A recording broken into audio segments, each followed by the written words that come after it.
everyone, welcome back to Ground and Haven Homestead. My name is Michelle and today I'm going to be giving you a tour of our vegetable garden in late September. If you're new around here, we're located in Virginia Zone 7A. We're at the end of September now, so it is officially fall and the garden is really starting to look like the fall garden. I think the only summer thing we have left right now are peppers and a few tomatoes that are hanging on by a thread, but we have a lot of fall stuff going on. And I do really love fall in the garden. It is finally pleasurable to be outside again and not be sweating buckets and getting mosquito bites every time we come out. So this is probably my favorite time of year to be out in the garden. And I'm going to show you what we have going on. We still have about a month before our estimated first frost date, since we do have a pretty long season here. So there's still a lot out there and we'll probably still be having stuff in the garden until about November. So here's how things are looking right now. It's a very overcast day today and it's drizzling a little bit. It's pretty cool out. It really feels like fall. So I'm going to start on the left here. This bed is actually looking really full and I haven't planted too many new things. It's just really filled out in the last few months. I've got some really pretty sweet alyssum on the edge. Then I have some volunteer borage, some Thai basil, and then a big mess of holy basil here. As far as new stuff goes, I have some sugar snap peas right over here that we've been harvesting. Got a couple to pick right here. So yeah, those are doing really well now that it's cooling off. This trellis isn't super tall though, it's only like maybe 5 feet tall. And we've had a good bit of rain, so it's kind of like flopped over at the top there. And then this plant on the left here is a chayote squash, I think is how it's pronounced, maybe chayote. I've never grown this before, but my mom gave me like a chayote and she told me to just stick it in the ground and grow it. So that's what I did and it's growing now. It's doing really well. And it's actually been here for a long time, but I haven't mentioned it because it was a little slow to get going, but now it has definitely grown a lot. This actually would have been a great thing to have on one of my arch trellises because as you can see, my arch trellises are pretty empty and this chayote is really taking over this trellis right now. So if it had been on my arch trellises, it would have been really great. It reminds me a lot of the other like gourds I've grown, like kukutsi gourds, winter melon, even like silk squash gourds. It has a very similar like structure and all of those plants can take over a really big trellis. But you know, it's my first time growing it, so I just plopped it somewhere. Next time I'll know to give it some more space. And it has not started forming any flowers yet, but I do think if it happens, that's going to be soon. So we'll see if there's any time for that to actually grow. And I do have some brassicas in here that have been getting a little bit eaten and battered. In the next bed, I have a lot of daikon radishes, and then I've popped in some tatsoi and I think bok choy plants, maybe just tatsoi. They're looking a little bit sad right now. I mentioned in my previous video, these were sitting outside in their little seed trays for a really long and hot month, so they were not the nicest going into the ground. But I think now that they have a lot more soil and it's getting cooler, they're going to bounce back pretty quickly. I'm always amazed how quickly like tatsoi and bok choy can grow. You put it into the ground and it looks so puny, but it'll take no time at all to grow. I've got a little bit of cilantro coming up here, and then my daikon radishes are just doing amazing. So if you can see in there, I have got some big daikon radishes growing, and so far they seem to be the biggest ones I've grown yet. So I'm pretty excited to see once we harvest those later into the fall, how those are gonna look. You can see I've got a really nice big patch of those, and I've been eating some of the greens as well because they're looking pretty good. I have a little bit of flea beetle damage, but overall they're looking pretty nice, so I've been trying to just chop those up and stir fry them with some garlic, so that's been pretty nice. Then I have my Lillian's Caseload English peas. These are shelling peas and they start out kind of flat, but then they fill out and you can see this one, the peas are forming inside. So pretty soon we're gonna start harvesting those. In the next bed, I have some old tomato plants that are just putting out a few fruits here and there. And I just popped in a few of my transplants kind of in between the plants. So I popped in some fennel, which is over here. You can see these like nice frilly fronds. These have been growing quite a lot since I transplanted them. They've like doubled in the last week at least. So yeah, this is my first time trying to grow fennel. Hopefully we have enough time for that, but they are looking really nice.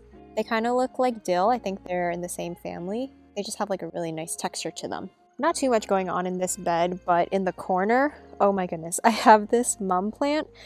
This is just like an ornamental mum, you know, the kinds that you get in the fall, but this overwintered from last year. I can't believe how big this mum plant is. It is enormous, and it is starting to bloom and open up. So you can see it's kind of like a pinky purple mum here. And I'm just so excited for this whole bush to be blooming. It's going to be so gorgeous. So yeah, I'm really excited to see that.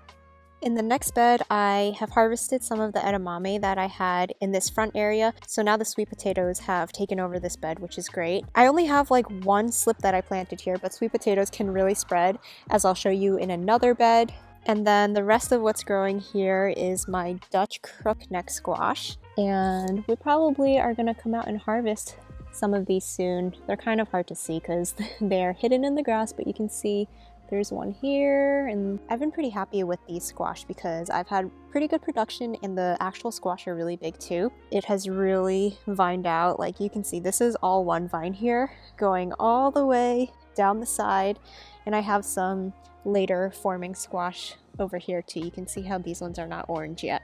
I just planted up the Vega Garden bed yesterday, so that will have been the last video we posted. So if you missed it, you can go check it out because I went over all of the last varieties of seeds that I planted up for the year. Since it was just yesterday, nothing is up yet, but I imagine in the next like 2 or 3 days, this whole bed is going to be covered with sprouts. So I am just patiently waiting for that.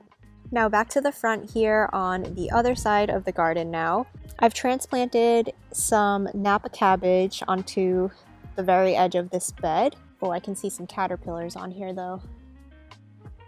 See that guy? Yeah, so all of these plants here, I have the cabbage, and then I have these lacinato kale palm trees. They really do look like palm trees by the end of the season. You can see they have these like really long stalks, and all of the leaves are on the top. They're really fun when you just keep them in the garden all year. And they have these really long stalks. So all of these plants I've been spraying with BT to keep the caterpillars under control. That has really been helping. You can see a lot of these newer leaves are looking a lot better than they did before. So I'm gonna have to keep doing that, especially because it's been raining more. I have to reapply it every few days. But now that it's fall, this is the perfect time to get our kale back in good shape. And we have started picking and eating it again. And I need to make sure I protect my little brassica seedlings as well. So I'm making sure to do that around the garden. Not too much else going on the other part of this bed. I do have a ground cherry plant over here, and then I have a kabocha squash growing on this vine. But it is not very big, and it's growing very slowly. So that's pretty much it for that bed. But in the next one, we have our sweet potato jungle, and I think it's gonna be time very soon to come in and harvest and see how our sweet potatoes did this year. I think we're gonna get a pretty good haul. I think they're gonna be a little bit more protected from rodents being in this raised bed, because last year we did have some animals nibbling on our sweet potatoes, but the other day I did a little bit of very surface level digging just to see if I could find any sweet potatoes, and you can see there's already some poking out there. And I can see another one poking out over there. So yeah, I think we've definitely got some stuff in here. I'm so excited to see what we're gonna harvest. I still have not gotten any eggplant from these sad looking discount eggplant starts that I got from a nursery. So yeah, given up on those for this year pretty much, because nothing's gonna happen at this point. In the next bed, I have a bunch of my fall seedlings that I transplanted in here. It is a nice big mix of things. On the very end, these 3 bright green plants are Canterbury bells. This is a flower that is going to overwinter and form some really beautiful flowers next spring. I absolutely love them this past spring, so I wanted to make sure I put some in the garden for next year because the color is going to be so nice in the spring. Then I put in some brassicas back here. These are the 1,000 head kale. It's the really big giant kale plants. And then I have another variety of kale here. This is the Russian red kale. Then I have some beets here. I have both yellow and red cylindra beets. And then lastly, I put in a little row of green onions. In the last raised bed, I have some tomato plants, and these are actually like a second round of tomato plants that I put in probably around August. So they're looking pretty nice in terms of like disease because they haven't been around all season, and they actually have started forming some tomatoes. We only have about a month left before our frost comes, so we'll see how much time they actually have to like ripen on the vine. But I think it's a pretty good sign that they're already forming, because at the very least we can like pick them a little early and they can ripen inside. These are Roma tomatoes, and I just put them out as a second planting because they grow a little bit quicker than other types of tomatoes. But next year, if I want a second round of tomatoes, I'll probably just have to put them in a little bit earlier than I did this year. But you know, when it's September going into October and there's not really a lot of tomatoes into the garden, I'll be happy if we get any of these to ripen. On the other side of the bed, we have another Dutch crookneck squash, and look at how big this squash is. It's just enormous. This plant on this side has not been as prolific as the one on the other side. And then we have a row of radishes as well. Not sure if those are forming anything yet. Yeah, not quite yet, but probably just a few more weeks.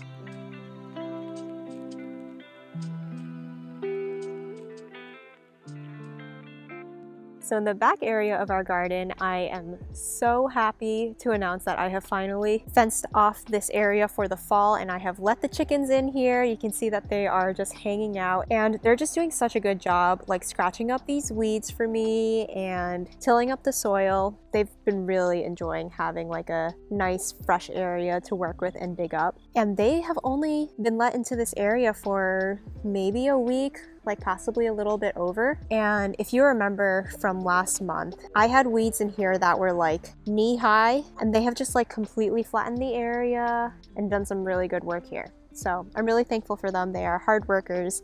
They're helping me to get rid of some of the weeds in here and eating the seeds and the bugs and adding some fertility back into the soil with their poop. So yeah, really thankful for our chickens. I come out here every day and tell them that they're doing a great job. I know they don't care, but I want them to know that they're loved and appreciated. So yeah, I'm excited to see what they do with this space, see how much they clear it out for the spring.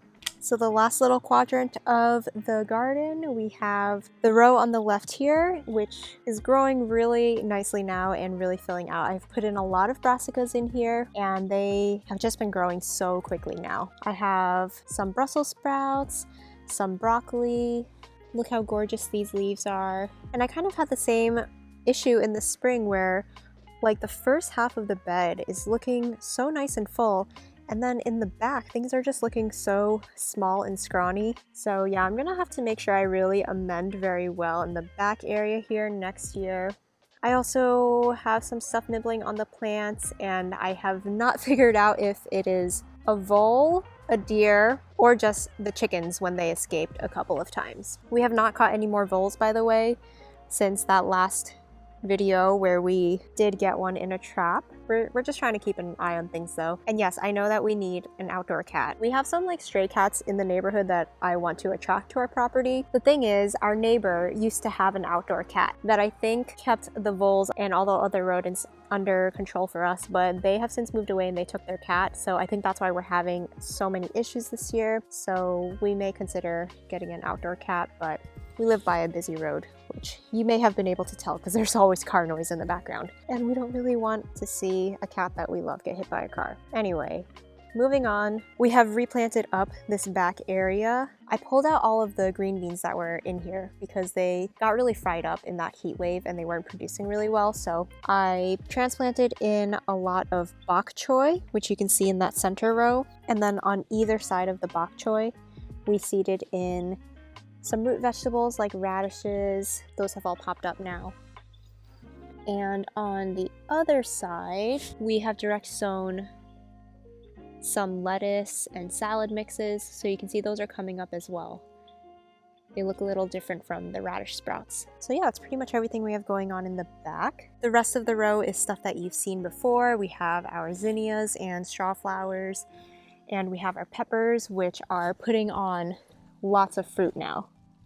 We're getting that last crop of peppers in the last month, before the season comes to a close, and we always get to this time where like this second batch of peppers, it's always like a race against the clock to see how big they're gonna get before our first freeze comes, which is gonna come sooner than we think. But yeah, there's a lot of peppers in here, but still not enough for me because I can never have enough peppers. This second batch has been a little bit smaller as well too. I wish they were a little bigger. I did fertilize, but I think just because the summer was pretty rough, it was really hot and dry, the second batch of peppers just didn't grow as well as I would have hoped.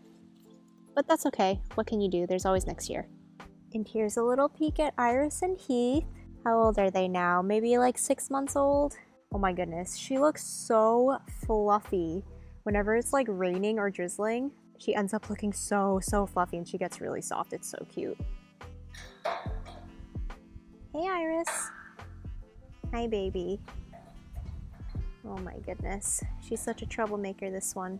Look at Heath being such a good boy back there. And then you got this troublemaker. Aren't they getting so big? So that's it for September's garden tour. I hope you guys enjoyed it. If you haven't already, make sure to subscribe for more gardening, cooking, preserving, and homesteading content. And I will see you in the next video.